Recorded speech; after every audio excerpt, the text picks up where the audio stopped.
ক্ষমতাচ্যুত আওয়ামী লীগ সরকারের সাবেক ভূমিমন্ত্রী ও শেখ হাসিনার ঘনিষ্ঠ সহযোগী সাইফুজ্জামান চৌধুরী বিদেশে হাজার কোটি টাকার সম্পত্তি গড়েছেন।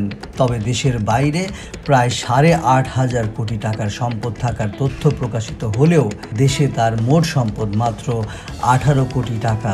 সেই হিসেবে ২০২৩-২৪ অর্থ বছরে সরকারকে আয়কর দিয়েছেন মাত্র ১৯ লাখ টাকা। আর এর আগে ২০২২-২৩ অর্থ বছরে তিনি সম্পদ দেখিয়েছেন মাত্র ১৭ কোটি টাকার। বছরে মোট আয় দেখিয়েছেন মাত্র ৭৪ লাখ টাকার। জাতীয় রাজস্ব বোর্ড সূত্রে এসব তথ্য জানা গেছে। সাইফুজ্জামান চৌধুরী জাবেদ আয়কর নথিতে দেশে তার সম্পদ দেখিয়েছেন মাত্র ১৮,৮৫,৭৮,৯৮৫ টাকা। আর সেই হিসেবে তিনি আয়কর দিয়েছেন ১৯,২৬,৮০৩ টাকা। দুটি গাড়ি থাকলেও আয়কর ফাইলে একটির কথা উল্লেখ করেছেন তিনি। আয়কর নথিতে ব্যাংকের স্থিতি দেখিয়েছেন ১,৮৬,৭২,২৩৫ টাকা। টিআইবির নির্বাহী পরিচালক ডক্টর ইফতেখারুজ্জামান জানান, সম্পদের তথ্য গোপন করে সাইফুজ্জামান চৌধুরী কর ফাঁকি দিয়েছেন।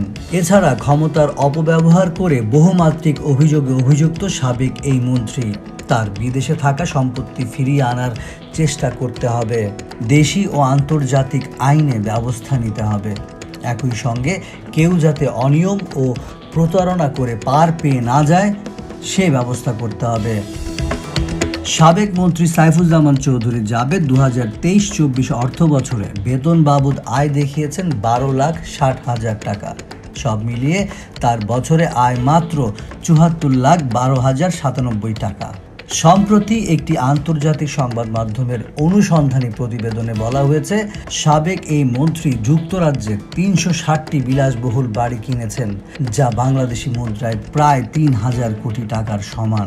ব্রিটেন ছাড়াও নিজের রিয়েল এস্টেট ব্যবসাকে সম্প্রসারণ করেছেন মধ্যপ্রাচ্যের দেশ সংযুক্ত আরব আমিরাতের দুবাই, যুক্তরাষ্ট্রের নিউ ইয়র্ক, সিঙ্গাপুর এবং মালয়েশিয়াও।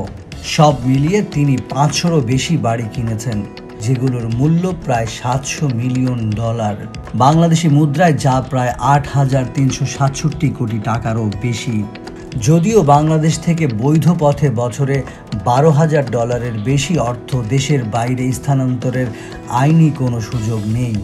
আর বিদেশে বিনিয়োগের কোনো তথ্য আয়কর নথিতে উল্লেখ করেননি সাবেক এই মন্ত্রী।